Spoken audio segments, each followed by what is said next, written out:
Welcome to another episode of That Sounds Like a Lot. Today's guest is Chloe Radcliffe, very funny comedian. You might recognize her from her viral stand-up clips or her show she did where she's on a tandem bike interviewing comedians. We had a great conversation. We talked about a lot of things, but we spent a lot of time talking about her solo show, Cheat. And it's all about her life as kind of a serial cheater. There's no other way around it. One of us has to know on this call, and I was hoping it was going to be you. Yeah. At the time, were you like, I'm in over my head? Or Yeah, always the scariest thing I've ever done. Comedy is always like a bloodletting. Speaking of monogamy, I was at City Hall this past week to watch my cousin get married. Shout out my cousin John and his wife, Alora. It was wonderful. They all come out of this giant ass door. Every 3 minutes, a different couple comes out. People are popping confetti, they're taking photos. Everyone's just going, woo, and yay. And I never know what to do. I never know if I'm a woo guy or a hey guy. But it was a lot of fun. And then we had a reception on the roof of their apartment. It did make me think a lot about love. Like maybe love is good and real. Maybe love is temporary, or maybe we're all just trying to find someone to ride this roller coaster with together because the world is scary and it doesn't hurt to have someone on your side. I hope you enjoy. Hope you love my conversation with Chloe Radcliffe. So you're addicted to your phone. When did that start? How's it going? Let's see. You know what's funny? I actually don't think I'm nearly as addicted to my phone as most people your are. friends, I think I'm very able. I know I am very able to put my phone down and be like, I'm not looking at that thing. That thing's fucking nuclear radioactive. Yeah. But we do not have a job that allows me to be like, fuck off, not looking at my phone for 2 days. I know. Like the happiest I ever am is when I'm camping and I don't have phone service. When I'm like out in the woods. Okay. That is far and away the nicest my brain ever Where do you is. go camping? My favorite place is, I'm from Minnesota. My favorite place in the world is the Boundary Waters, which is I don't know what that is. where are you from? I'm from Pittsburgh. Okay. I love Pittsburgh. Do you? Yeah. A lot of people that come in here say that. It's interesting. Well, you know what I think? It's a trend. I think Pittsburgh is a classic under promise, over deliver. 100%. They should put that on the highway sign when you cross into the county. Yeah. Keep it low, but you're going to love it if the expectations are low. Yeah, it delivers. We are not the piece of shit you think we are. It's weird. It has a reputation of being kind of like dirty and stuff because then you get there and it's you're like, so charming. It's very charming. It's so sweet. It's because the old steel town stuff. Well, it's also a terrible name. Pittsburgh. Pittsburgh. Yeah, it's got pit in the name, which is, famously a low point in your life is a pit. It's and this. Yeah, smelly. Smells. Yes. Yeah. And just the sound like tss. I think that's a bad sound. I'm not ready to rule out the sounds, but as a rule. I'm just saying I think that's a bad sound in a town name. Okay, sure. Where are you from again? Minneapolis. Okay. Which doesn't have a T. Okay. But you're not from Minneapolis proper, are you? No, I grew up in Prior Lake, Minnesota, which at the time that I was growing up was sort of like blue collar is starting to get rich. It was like not fully a suburb. It was like a way, way, way far out bedroom community. Okay. Or sorry, it was not a bedroom community yet, and now it has become a bedroom community. I thought that was an East Coast term. Bedroom community? No. Have you heard Sam, that? bedroom community? Come on, Sam. I just know there's a record label called Bedroom Community. Sam, that's not helping. Sam, that's not. Thank you, Sam. No, I appreciate that. It's validating that I didn't just make it up. It Are you sounds looking, like Rebecca? it. Are you looking Yeah, I'm at looking bedroom it up. community? Well, it sounds like a thing for swingers or like a. Oh, I thought it was like a way to describe Connecticut. Mm. Where it's like where people sleep. A sleepy No, it's like where community? people live and then they commute into the city. Where people commute Oh. to another city to work. Yeah. Oh.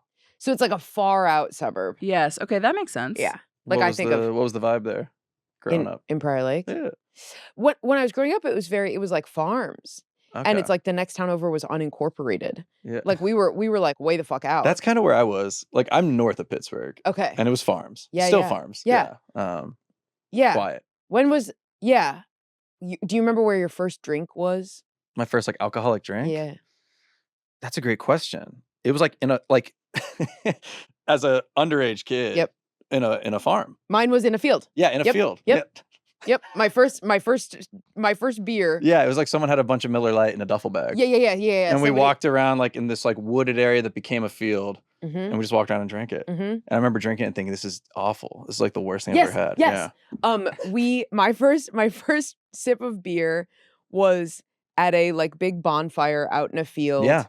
And Travis who went on to become, I think he's a fine guy, but I would not drop his full you name, said his including name like middle he initial. wrote plays in the 1970s or something. No, he did go on to become, I think, a fighter pilot. Whoa. And he's like 7 feet tall. I think he's like a cool dude. I have no idea. Travis, Wherever what's you up? are, Travis. Thinking about it's you. okay. We're not Hope in a you're great place right now. Yeah, actually, I don't know. Travis might be wherever freeing the he Strait is. of Hormuz. He might be fighting for our oil prices. Sorry. Travis, Okay. So come wait, on, Travis. fight for the right first side. beer in the field. Travis He is there. I remember he handed it to me, and he was a year above me, and Hot. like tall and good looking. Sure. Yeah. A nerd, but tall and good looking. So it's sort of, a perfect middle of the Venn diagram for me to be where it's like he is just above my strike zone. He's too good looking to be within my range. Yeah, but if you swing, But you might he be is able nerdy. to. You might be able to make contact. Yeah, exactly. Exactly. Yeah. So I'm just gonna swing wild. Yeah. Whatever he's pitching, I'm swinging at it. And he handed me a beer, and I was like, I have no fucking interest in this beer. But how old are we thinking? Travis Pin is handing it to me. Yeah. 16 probably. Yeah, that's about right. Yeah. That's where I was. Yeah. Or do you still drink or no? Honestly, barely. I know. I gotta dial it back. I feel like I'm okay, but I feel like you're probably close to my age, if not same age. I'm very young. Okay, cool. Never mind. Hollywood. Yeah. Oh, you could play any age. I'm not trying. No, I'm 35. Yeah, okay, I'm 36. And I do think you get to that point where you're like, how much longer are we gonna be partying? Or like I would not want to go to like a music festival for 3 days and party. Oh, that's or so I funny. wouldn't want to like that energy is gone. Why would you not want to? I think day 2 I'd feel terrible. Like I don't think I'd keep the energy. This is the thing. And I don't feel old. Like I feel very high energy. I run a lot. I do I take care of myself. But it's like the partying element of it is like, it used to be like, oh yeah, Friday, Saturday, we'll end up wherever we go. We'll meet friends or we'll bar hop if we're at this thing or at a show, and then we'll go. Now it's like, if we do that one day, the next day I'm like, oh my Lord, like I can't. I don't know. Yeah. Does that mean anything? No. The reason that I functionally don't drink at all is because my hangovers have gotten so destructive, and it's not, I take a baseball bat to everything. It's not just like headache and stomach, like I can deal with that. Yeah. It's that I get so negative, and I sort of become like certain that I should just quit my career and I'm gonna fail. It's my anxiety gets so bad, and I'm also like, I have enough going on in my career at this point that I feel like if I have a hungover day, I like lose that day, and I can't lose that day. That's what it is for me. I feel a bit of the anxiety stuff, but it's much more of like, I feel, and maybe I'm in my head about it too, but it's the lost energy. And it's like, if you're going to want to do all the things you want to do with your life, and we're only getting older. I can't waste a day. You can't waste a day. Yeah. You feel crazy. And then you're like, well, now what? And then it's Monday and you're like, oh God, I didn't use that Saturday right. When people are like, oh, I don't know. I don't mean to talk down about people who have weekends where they actually relax and take time for themselves and do things that they enjoy. Not you. That's not. It's not you. It's not me. No. Yeah. I think that there is a degree of like, where are you at in whatever you have ambition for, and I think we both seem. I think of myself as a very ambitious person. You seem like a very ambitious person. Yeah, and that like that. When you are in a period of ambition, then it is like, I can't waste a day. Do you think we'll ever be cured of our dangerous ambition? I hope not. I think I am very motivated by a feeling of not doing enough and not working hard enough and not getting enough done, and not like of always being behind. And I'm sort of mad at myself for that. Understandably so, reasonably so. Yeah. Because I'm fucking up. Yeah, Radcliffe, you dumb fuck. No, don't. And a lot don't of people, talk to yourself like that on the podcast. And a lot of people in my life are like, don't talk to yourself like that. And like, that's not the right attitude. The right attitude is like, I'm doing exactly what I'm supposed to be doing. And I'm like, yeah, but I'm with you. I'm making shit because I feel I'm getting a shit ton done because I feel like I'm not doing enough. Yeah, as I've gotten older, I gravitate between it's all gonna work out how it's gonna work out. Don't beat yourself up. But then I go, but the times where things have worked out have been because you violently beat myself up to get things done beyond my energy level or my schedule. So then you go, well, maybe those people are wrong. I think they're wrong. I absolutely think they're wrong. Yeah. Undeniably so. But they're wrong for our lives. They're right for their lives. Like, if what you want in your life is so, like, here's when you're saying, will we ever be cured? I think happiness for me in my life is very connected to ease. And that like, when I if I can like when I worked a corporate job and it's like I could get off at 4:30 and go to a happy hour and come home and watch a TV show and sit with my roommates and fuck around and like go on a walk around the lake, and that was my whole life. That was much closer to happiness than where I am now. Yes. But I did not feel fulfilled or satisfied. Great distinction. That's what it is. And that to me, like, there is fulfillment and there is satisfaction in pushing and making and creating. Yes. And people are always like, I was just having a conversation with somebody recently of like, what do you process? Oh, I'm clearly processing some kind of subconscious shit in doing comedy.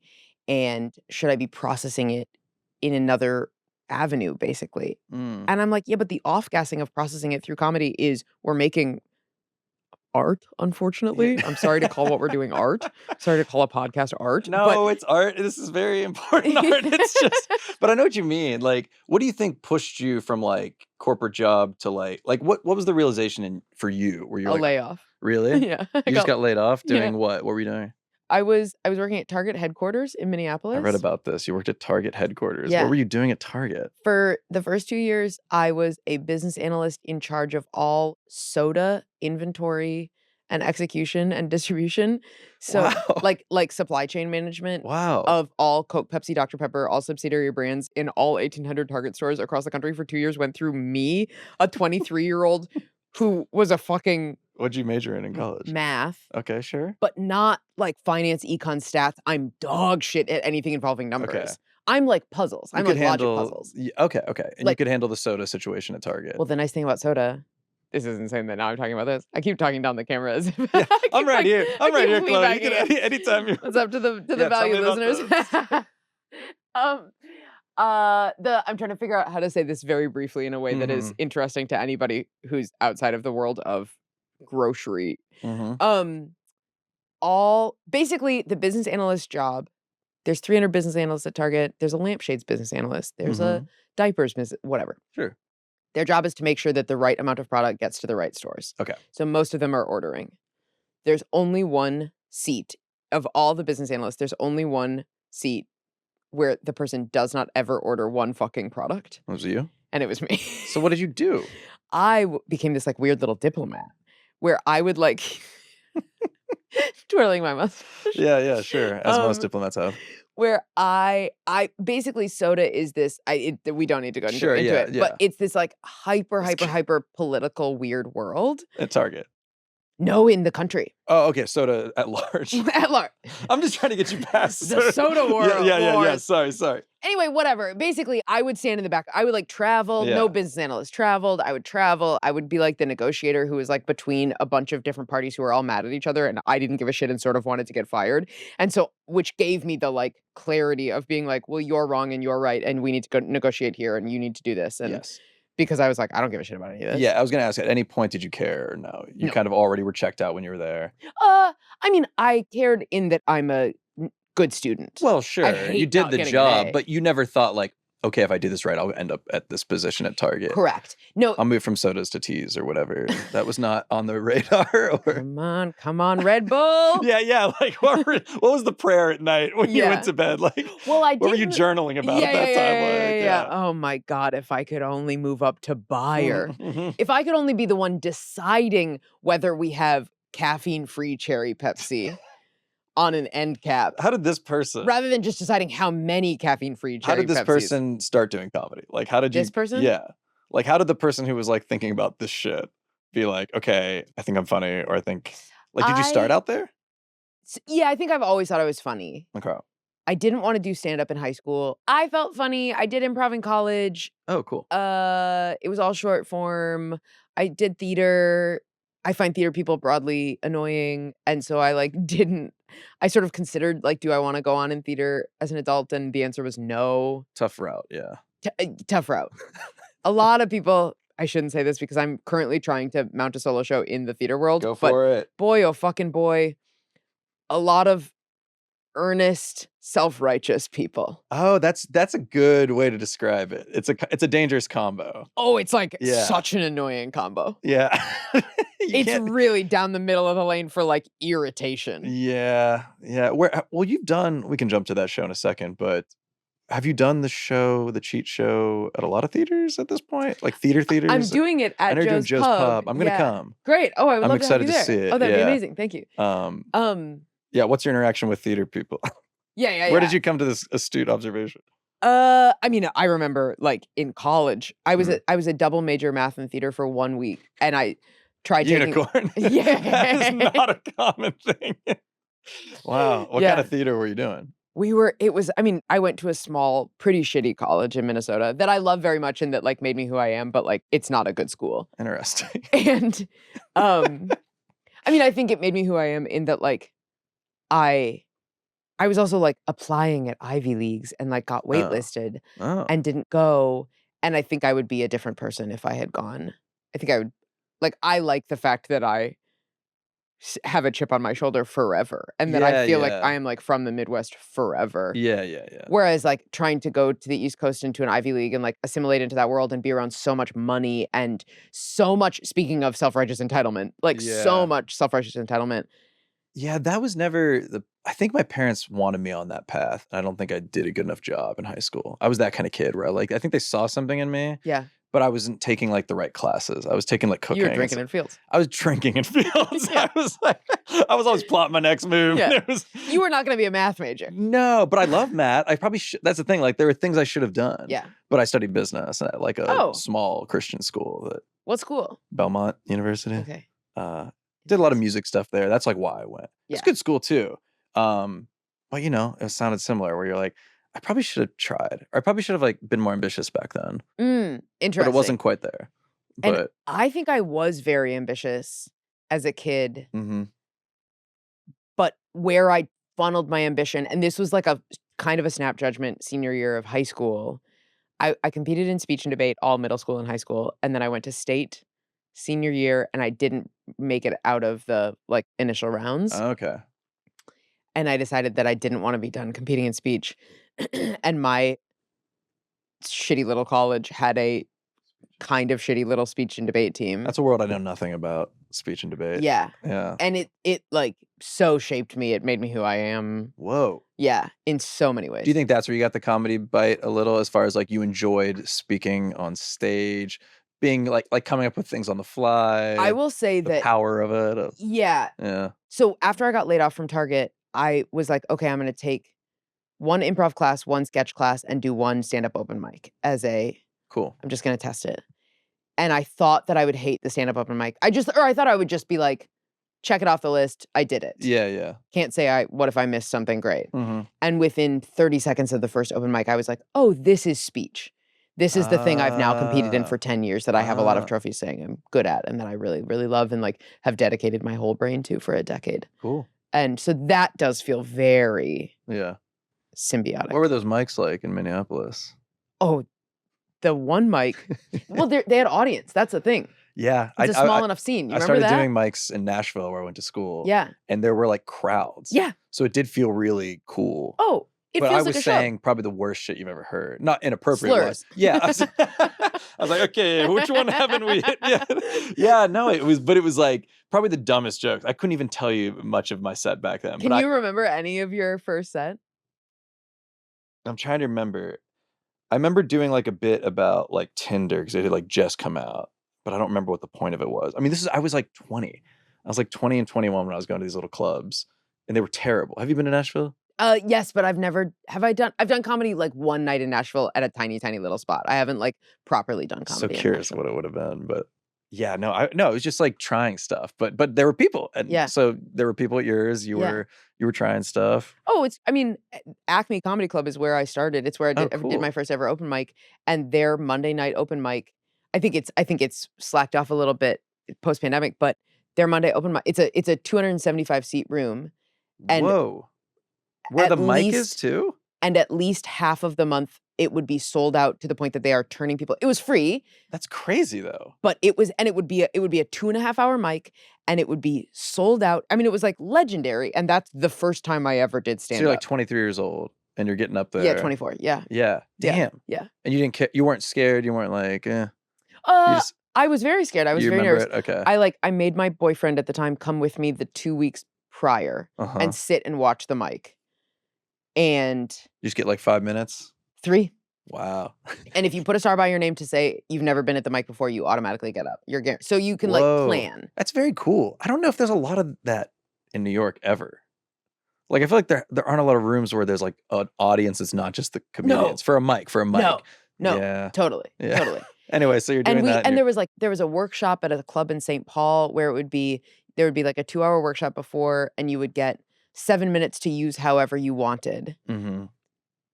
And it was only comedians. And then there was an open mic after that where there was a real audience. Gotcha. And so you would go to the joke joint workshop, and like people who I respected, and I are like, it's comics who are a couple years above me. Gotcha. Would be there, and I would get up there. And I think because of my speech training, people would like waste their fucking 7 minutes or like perform for most of it. And I was like, I am the diligent student. I am business lady. Yeah. I am like, here are the 2 lines that work, and here's the 3rd line that I don't know how to fix. Yeah. Does anybody? And then I would stop myself and be like, any thoughts? That's pretty good. That's pretty good at that age. Corporate, yeah. To be aware of that though, I feel like that's where I always struggled when I first started. Was like, I was really thinking I could just coast on like talent and charm. Of like, I'll just get up there and good. Enough, but not enough to be like, I'm a serious comic. Yeah. Like I feel like I didn't learn how to write jokes till like late 20s.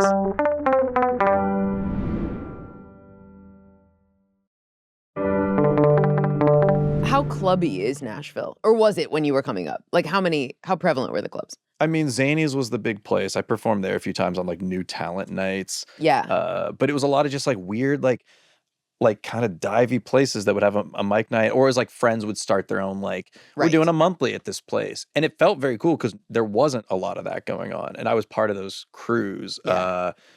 But it wasn't like great. Like the DIY element of it was good, but I look at that time as like, not when I got good at comedy, but when I like got past that first leap of like, okay, you have to start doing this now. Like you figured it out. Yeah, self-confidence and identity and like comfort in a scene. And Minneapolis was very club heavy. Like when I was coming up, there were 5 clubs and 1 room that functionally was a club. Yeah. So it was and I think what that means, first of all, we had fucking no DIY scene. Like the indie scene was very, very, very light, but it was I think it became a very writerly town. It became very like, you write a punchline and you learn how to do it fast. Yeah, Nashville was always like a sideshow thing because they were still very like, we're a live music town. Yeah, like you come to see songwriter nights. Like if you said like, I'm going to a mic in Nashville, nobody's thinking comedy. No, you were talking about like these songwriter nights they would do, and you get up and you get to play one original song and hope that someone signs you to a publishing deal. That was what I grew up in college area, and then like it wasn't until I came here that I was doing like the UCB stuff and trying to figure it out. Did you more. When did you figure out that you wanted to be in comedy? Sorry to interview you. Also, sorry to the listeners who already probably know this answer. No, that's I appreciate it. I was like a huge fan, and I was a huge fan of late night. I was a huge fan of like SNL, stand up. Yes, but not that much. Like I watched all the stand ups and stuff growing up, but like it wasn't till like college when I started doing sketch comedy. I did like a big sketch show at my school, and then I wrote and directed it one year, and like that was when I was like, okay, this is it. And then I interned at Letterman. Okay. And that got me here. Okay. And then I was like, well, this is it. And then I'm going to graduate, and then they're going to see I'm the funniest boy in America, and they're going to offer me a job. And it didn't play out that way, but then I was at least in the world, and I knew people who wrote jokes for Letterman. So it was you weren't in Nashville being like, maybe somebody will spot me as a country music star. Not really. No. Oh, not as a country music star. Definitely not. Or okay. Yeah, that would have been a weird. Well, that would have been a weird spot for someone to see me doing. Yeah. No. Yeah. Well, I guess my question is like, did you ever want to be a capital M musician with no connection to comedy whatsoever? That's the identity crisis. Yeah, a little bit. When you're not too far off base. Yeah, I came down too hard on that. It's pretty like. Thank you. Yeah. Thank you for admitting when you were wrong. It is a big part of my life. Like I still write music for things, and I wrote music at Fallon, which we can talk about. I just never made a go. Like when I went there, I played in bands, but I was also kind of like dabbling in stand up, and it was I was feeling the pull towards that more. Yeah. Because I think it was the first time I was exposed to people who were like, oh, you're fucking musicians. You guys are career. Sure. And I was like, damn, I know I can like play and write, but I was sort of like, can we just like make some jokes and have like, I sort of was always leaning towards like the funny of it all. Yeah. And just observing the silliness of how serious it felt. Like we're talking guys with like their name like burned into their guitar strap and stuff, like Their hats. own And, name? yeah. Like it's all like a That's thing. so funny. Yeah. It's all these like singer-songwriter cowboy types that grew up in the burbs, but they're wearing like boots and hats. And, That's so and they're probably funny. wonderful people, very talented. But I just Not sort if of they like, have their names on their own guitar strap. No, That's sure. a bad person. but I'm going into those same rooms I've looked like this for 20 years. Yeah. And like, so I'm just walking in there like, hello everyone, and I'm wearing like sneakers. And I'm like, Yeah. what are we writing? And I'm like, this is too hardcore for me. Yeah. So I just kind of moved more into the comedy world, and you know, I've been lucky to make kind of both work. But I find it so freeing when there is an art form. I find it so freeing to be around an art form that I have no ambition in, and that I have like some small degree of skill, but feel like no competitiveness. Like this is how I feel about music, where it's like I have a reasonably okay voice. I'm not, but like against a singer, try me. Can we get a little track in the room? Can we get it up in the can? No, sure. So you could sing, and where it's like, I think like I have a fun time at karaoke, and the thing that held me back at karaoke for a long time was wanting to do too good of a job at karaoke. Like it took until I'm like in that range. You've got a lot of that performer brain. Yeah. Of like, if I'm on stage, I'm gonna be perfect. Yeah. But that when I'm around musicians, Mm-hmm. I love being like, this is awesome. Like you guys take it away. Take it Take it away, fuck kids. away. Yeah. It's not my thing. Yeah. It's very, very nice to be in a world where I feel no sense of like clutching. Yeah. Because there's so many, I guess really what that means is there's a lot of my life where I'm like gripping so hard. In the stand-up world, and then yeah, I mean, at this point, I'm like half and half between half of like I have one foot in stand-up social media and then one foot in TV film. Yeah, let's break that down.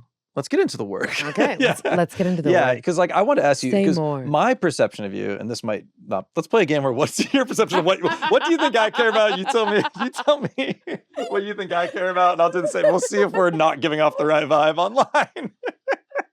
I think you. What would it be like to date me? Yeah, what do you think? Just from. Would it be cool? Just be honest. Yeah, hard to say. No, but like. Honestly, that's such a funny game to play.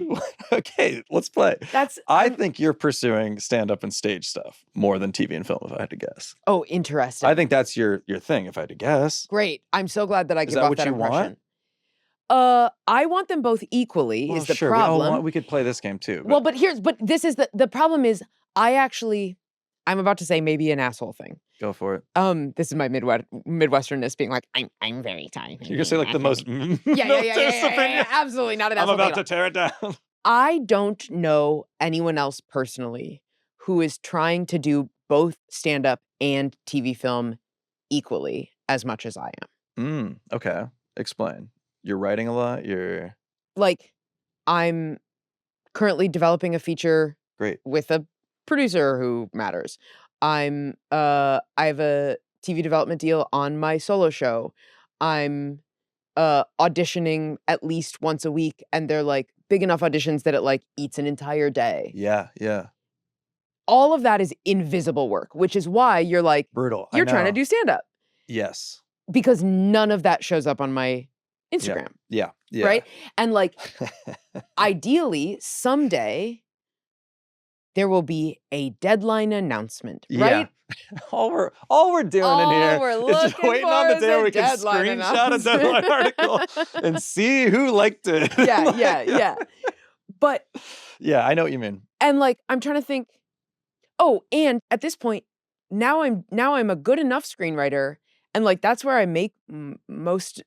I guess maybe not. I guess I'm still actually half and half money between stand-up on the road and screenwriting, but. Like I'm a good enough screenwriter that like now I'm being put up for feature rewrites to like come in and pitch on feature rewrites. That's great. And like I now my team is like, hey, those other movie ideas that you've suggested that you've like sort of loose riffed in meetings, like Maybe can you write treatments of that? Yeah. And so it's like now I'm starting to have like multiple screenwriting projects like sort of in the channel. Is that surprising to you? Like did it kind of come out of nowhere, or does it feel like it's been I mean, now I'm 4 or 5 years into it, but when it first started happening, came out of absolutely fucking nowhere. I didn't know that screenwriting was a job. Like, I'm not a movie guy. I didn't grow up. I've never dated a movie guy. Now I've dated a couple movie guys, like, since all the screenwriting. Yeah, you know the guy. I like that the third thing down was I'm not a movie guy. I've never dated a movie guy. Yeah. Okay, sure. Yeah. I, like, didn't come up, like, we had probably 20 VHSs at my mom's house, and I've watched those 20 VHSs 100 times. That was my upbringing too. It was like watching the same like Disney VHSs and classic films. And my mom would go to Hollywood Video, and they would be selling off their VHSs for $1 a piece because it was the era of DVDs. And so she would bring back movies that are too recent to have on VHS. Because that's very funny. Because they're like trying to offload this Who supply. printed this? Why did this get made? I think I have Anchorman 2 on VHS. That's got to be worth something. They probably only made like a couple 100,000 of those suckers. Yeah. And one made it to the Hollywood Video in Prior Lake. I always romanticize like a lake home if I ever owned one, and I would just want a giant VHS collection. That's no Wi-Fi, just a bunch of weird Anchorman VHSs, absolutely. Titanic. Oh, Land Before Time, Grease 2. Yeah, exactly. I want that. I want that floor-to-ceiling bookshelves of weird VHSs. Yeah, we have we have a family cabin in northern Minnesota that only has a VHS player. That sounds so lovely. I love disconnecting. Like, this is what we have to choose from. Yeah, you have the Prince of Egypt, the animated Prince of Egypt again. So wait, so you didn't grow up like you weren't like a movie buff, but you started writing. I didn't understand that like 300 people made that. Like I had no connection to the industry. What? How old were you when you were still thinking this? I mean, I think I just poured all of my brain into speech and debate. I would watch the DVD. You want to know what DVDs I watched? Sure. I watched the final round of the national tournament humorous interpretation competition. I mean, I would like watch. What are you talking about? What is that? Like, and I said it in a clunky way that if anybody actually knows speech, they'll be like, she said that weird. You watched a DVD of speech and debate like finals. Over and over and over. That was your like Chappelle special. And then I wound up dating one of the guys who I had watched. Whoa. So whose HI I had watched so many times. And then he like liked me. He was like 4 or 5 years older than me, and then he liked me, and then we wound up dating for a couple years. And I have so many follows, but continue. Just continue. Yeah. Anyway, because of the Tonight Show credit, I got put in a pitch roundtable room. Oh, cool. With 5 former late night writers, me and 4 others. That didn't happen for me, but yet. Let me check my email. Maybe I missed that. Yeah. No, I'm sure. I think you were BCC'd. I was somewhere. Yeah. I might have been on vacation. So you got in a room. It got sent to spam. Yeah, you got in a room. We were flying. You got in a room and then a pitch room because of that. And we just sat on Zoom for 2 days. I thought it was I was like, I need $1,500 to sit on Zoom for 2 days. Absolutely. Yeah, great rate. And of which I will see 900 of it after taxes and manager take and stuff. And we probably between the 5 of us, we probably pitched like 40 log lines, and only one sold out of the room, and it happened to be mine. And oh wow, I like didn't track what was going on. I was just like, I don't know. I mean, I sold 8 movie ideas to Sony for $1,500, which is like one of the historically worst deals ever. That sounds psychotic. That they now like own. Like under 200 a pop for for movie ideas, for wholesale movie ideas. You're working in the 40s? Yeah, truly. At least 5 of them are like unmakeable dog shit. Yeah, it's like a Motown deal, though. That's like crazy. Yeah. I didn't know that's how that worked. Yeah, and then they paid me to write the script. So then I just got on Zoom. They were like, we'd like to hear more about this. I got on Zoom with an executive. I didn't know how to write a movie. She goes on mute. I talked for 25 minutes about what I thought the movie would be. In retrospect, not a movie, what I described. I didn't know how to write a movie at the time. Sure. And they bought it that afternoon. They were like, great, we'll have you write it. Unreal. And so I learned how to write a movie while a big studio was paying me to write a movie. Did they partner you up with anyone to write it? Nope. Unbelievable. At the time, were you like, I'm in over my head? Or yeah. Oh, it's the scariest thing I've ever done. Okay. Yeah. Oh, and the producer left me alone in a way that he should not have. Oh, they really were trusting your... I mean, I have no idea why he left me so alone. I really don't. And I don't know. I'm sure he would have he's like a smart, capable guy who I don't dislike. Like, Sure. I'm sure that from his perspective, there was a reason, but I was so fucking alone on that thing. In your head. Yeah. I remember, I had like asked my lawyer, I was like, who can read the draft? And she laughed. And I was like, oh, okay. And she was like, this is between you and the studio and it is between nobody else. Oh, God. Now, of course, I asked other people and they were like, you can fucking send the draft. It's fucking fine. Nobody's going to subpoena your emails. Yeah. And so I was sending it to friends, but like I was friends with stand-ups. I wasn't friends with screenwriters. That's a big problem too. Like the people you send your draft to, you got to be like, oh my God. Yeah.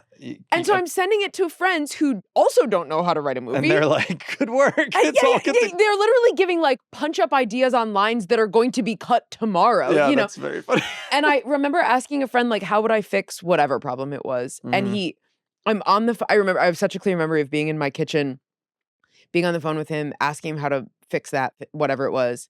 And he goes, oh, I don't know. And I immediately started crying. And I said, but I also don't know. Yeah, that's sad. And it's like, one of us has to know on this call. And I was hoping it was going to be you. Yeah. It's not. I don't know. I think that's a thing people like, they just assume if you're in the room or if you get the job that you're like, oh, you're an expert or you know what you're doing. And a lot of times it's like, we're all just kind of trying to impress the person and we don't really know. I mean, that was my experience at the Tonight Show. We both wrote for the Tonight Show. Yeah. I always was like, oh, everyone's freaking the fuck out. Everyone's just trying to survive. Yeah. And I got in a weird Zen state because of that. I feel like I like being in that environment because I feel like I'm kind of like, well, if you guys are all scared, surely it's not like, it can't be that crazy. That's nice. I can kind of like zoom out a little. That's amazing. It's not always the healthiest way to live. Like I probably should have been more freaked out, but no. In that, I can tell you, I mean, as somebody who could never detach from that job and as somebody who spent every single fucking day freaked out, your way is better.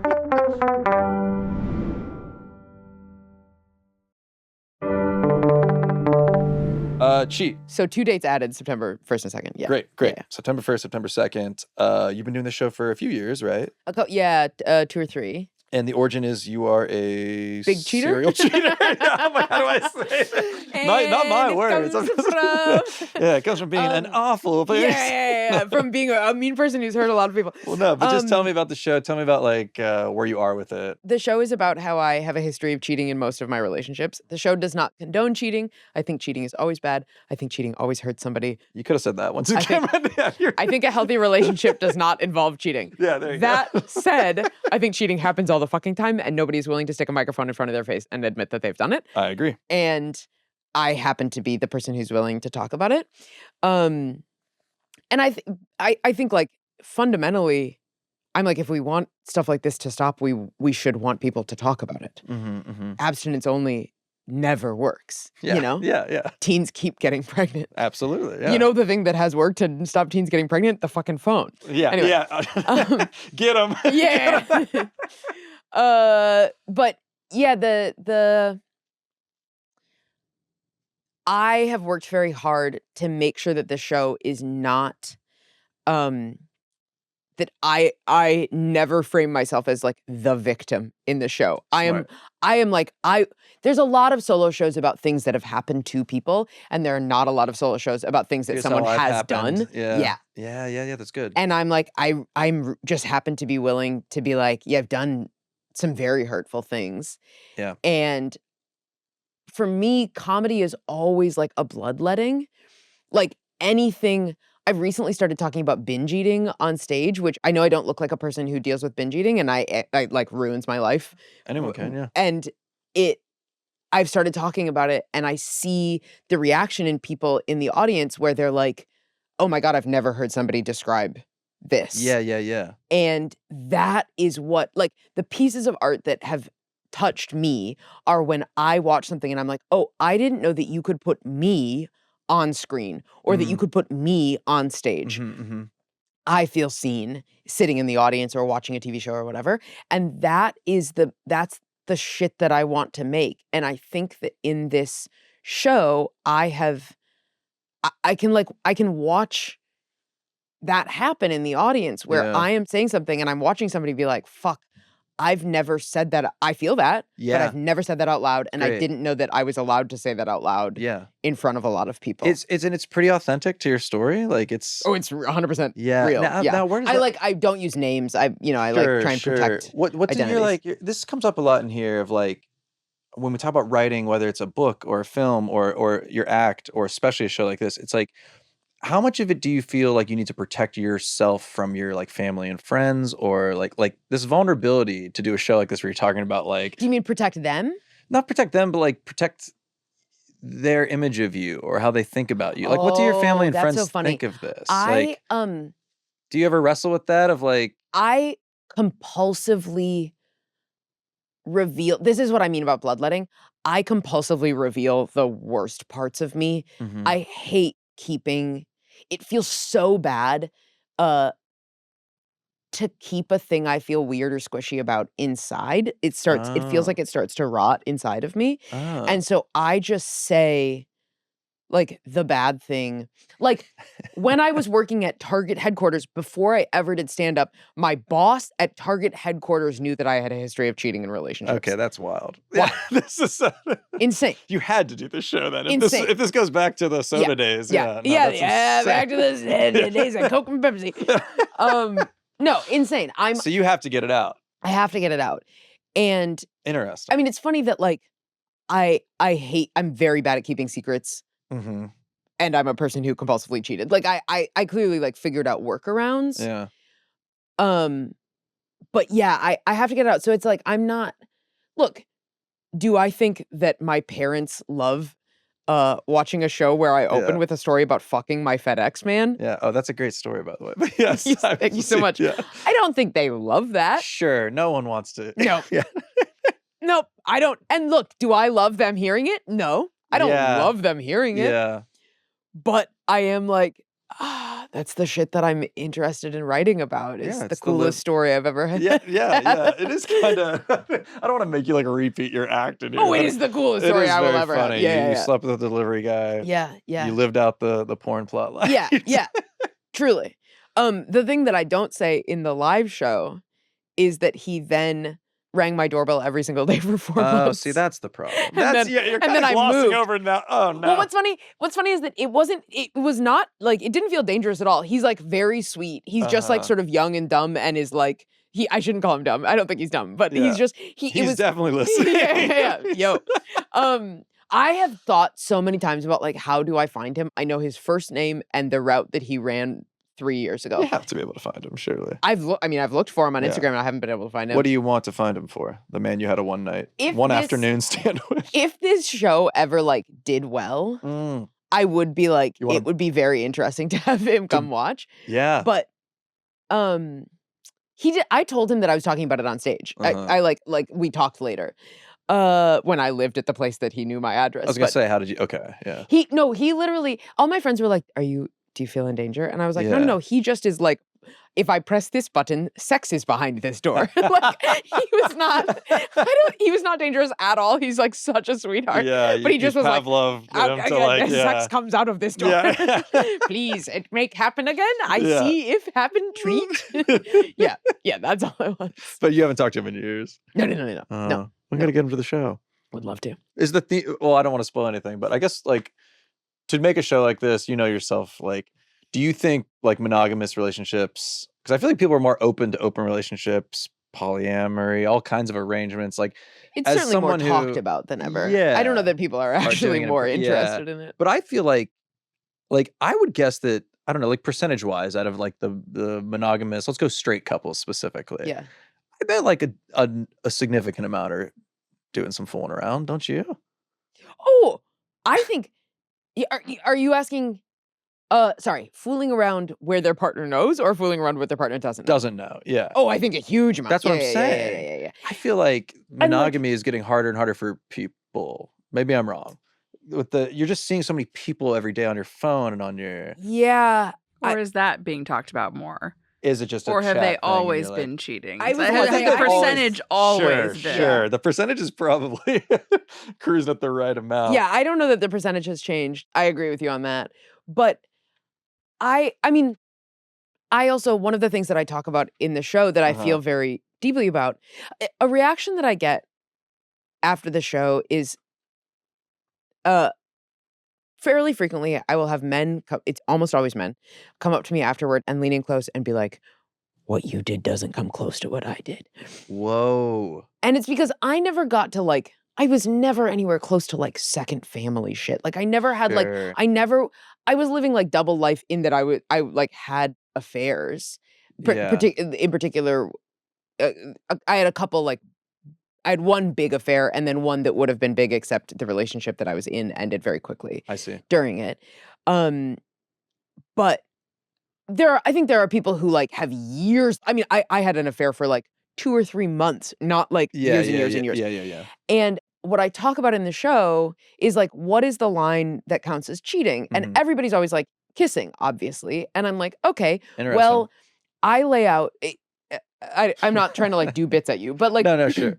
I lay out an experience that I had where I had this emotional affair with a coworker, and we would like, every night after we worked together, we would go and have a drink at a bar, and we would like sit for hours and like look deeply into each other's eyes and like talk to each other. And then he would walk me home every single night after the bar, and he would give me a kiss on the cheek. Whoa. In the show, the line is, you know which cheek. Yeah.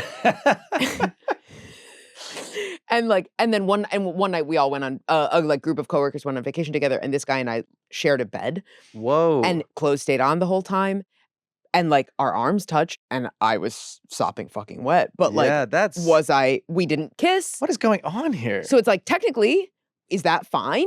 Would my boyfriend have watched the tape of that entire night and been like, this is exactly what I hoped for from monogamy? It. Yeah, No. exactly. And so I think, but like that is like a Mormon relationship or something. That's crazy. Yeah. That was sort of my specialty. Like, that's third base for Mormons. That's pretty intense. Yeah. I was married in the evangelical church. Interesting. And I think so. When you're asking like, how many straight couples are like stepping out on each other, I do think that a huge amount of couples have something like that, where it's like, you feel like you aren't cheating, but like you're doing something that your partner would be real fucking bummed to see. And where does that come from? I think my thing is like, maybe you'll relate to this, or maybe this is why you found yourself in these situations where you're rubbing arms in a hotel room. But it's like, to me, you ever rubbed arms? It's not my line, but you ever rubbed arms with a guy? But hey, no, pretty lady, I'd like to rub arms with you. People just leave. Some bar still scooching. The fuck is? No. But I was gonna say, like, I think where like long-term relationships fade, or where to me, it's like there's a difference between being loved by someone and loving someone, and being desired by someone and desiring someone. Yes. And I think that's where you find yourself in the room rubbing arms, because it's like, but you know what I'm saying? It's like, I think when you're in a relationship for a very long time, it's very hard to maintain that feeling of like, am I actually desired? I know this person loves me and we're taking care of each other and we're helping each other's lives. But when you lose that feeling of like, does anyone actually want me? Whether that's a sexual thing or like an emotional thing. Yeah. Like, you probably didn't go on like walks and have a drink and just stare at your boyfriend at the time for like, exactly. And if we go on walks and have a drink, we're then like, you sort of, it's weird because in a long-term relationship, one of the plays that winds up happening is that you wind up with this shared language, which frequently is like cutesy talk or weird jokes, shorthand, that's awesome. That is like, you are my best friend. Yeah. And that shit is not hot. Yeah. Like cutesy talk and in jokes is not sexual at fucking all. Yeah, you almost have to knock it off that night if you're hoping for something to happen. Totally. It's such a hard pivot to go from like, hello, my best friend of the whole world who I won't show. No, I'm not in that deep. But like there are times where I send a photo of, or like a TikTok of like a stupid like little gerbil on a jet ski to my partner, and I go, this is fun, but I can't say this is you and then expect to have sex. Like this is like really hard. It's like I just compared you to like a dumb gerbil. Yeah. And then anyway, want to get naked? It's a really, really, really hard pivot. After I just sent you like a meme of like a watermelon and said, "This is you." It's like doesn't make any sense. Watermelon with like the two eyes and the lips. What are we doing? That's not dirty talk. It's just weird as fuck. Yeah. It's dirty in some way, but it's it's perverse.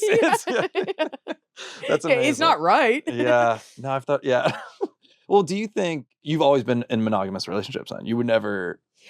So weirdly, I went into the show development being like, I need to be in an open relationship.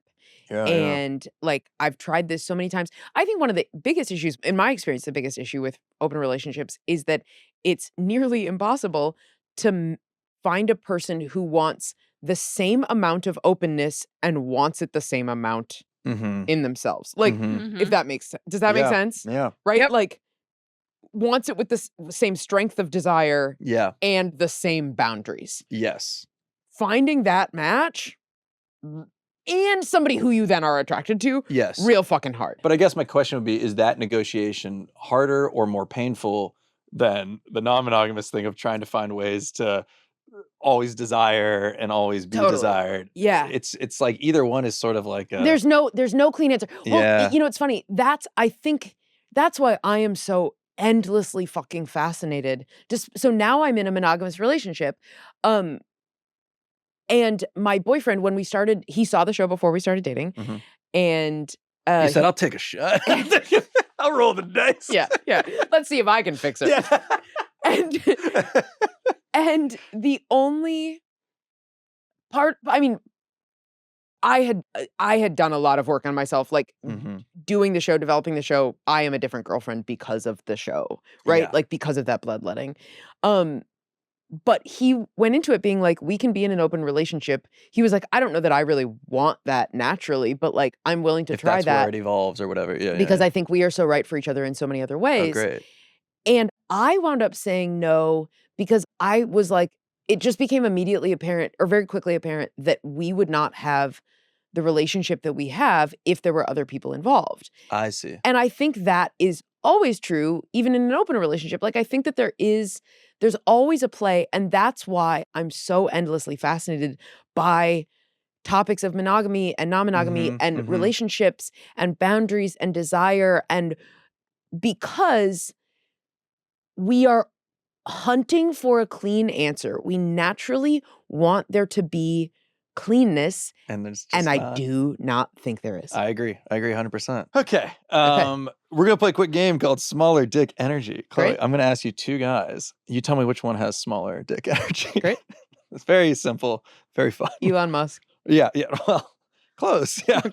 Okay, first guy in his 40s who dates girls in their 20s, or guy in his 30s who says he's not looking for anything serious. 40s dating 20s. Easy. Yeah. Easy.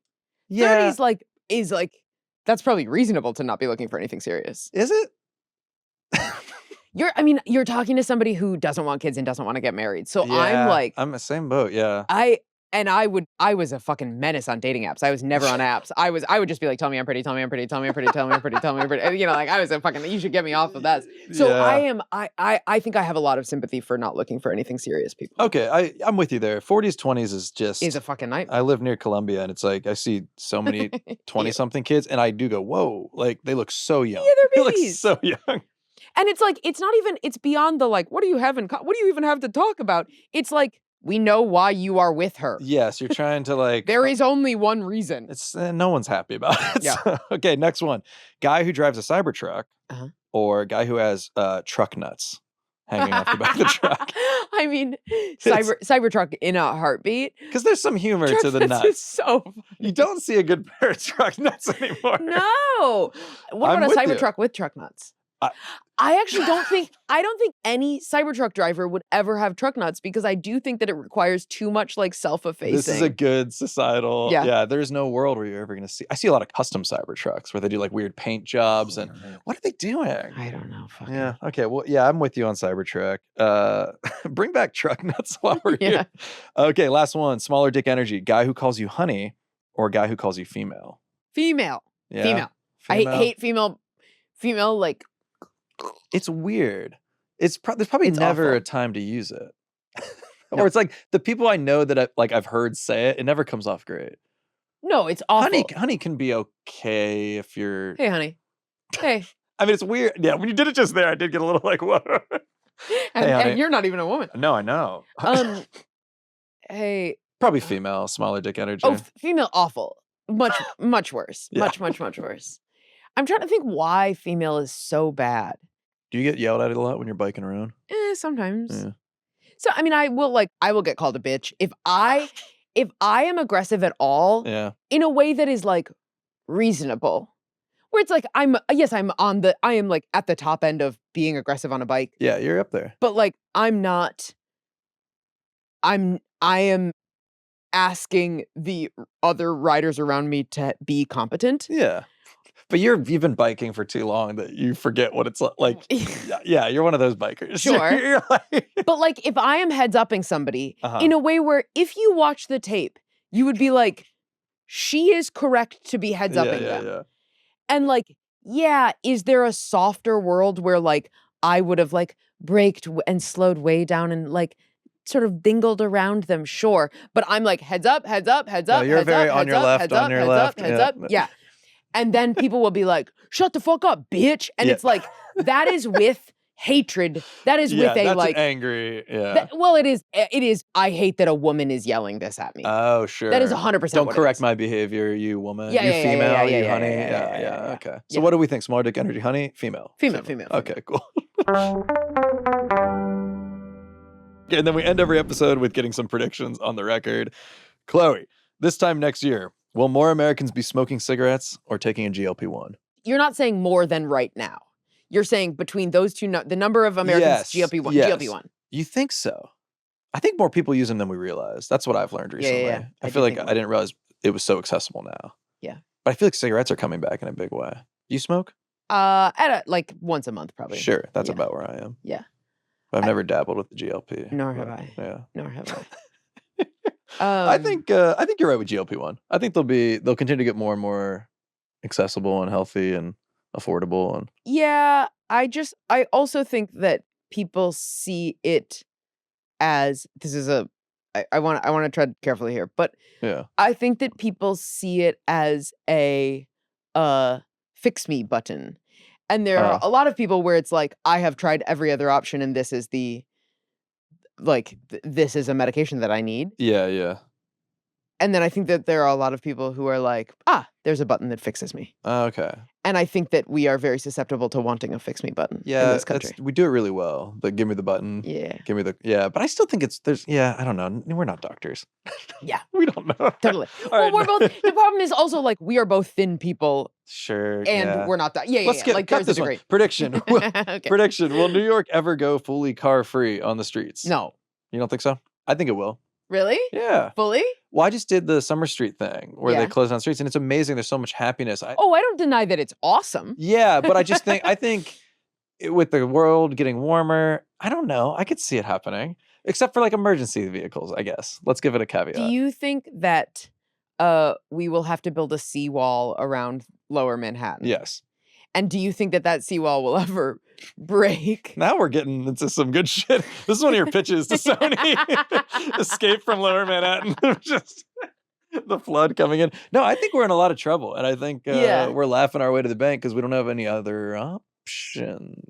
I don't know. I bet we do have a lot of other options and we're just really not leaning into it. Yeah. What are we going to do? I really can't get my dick hard for climate change.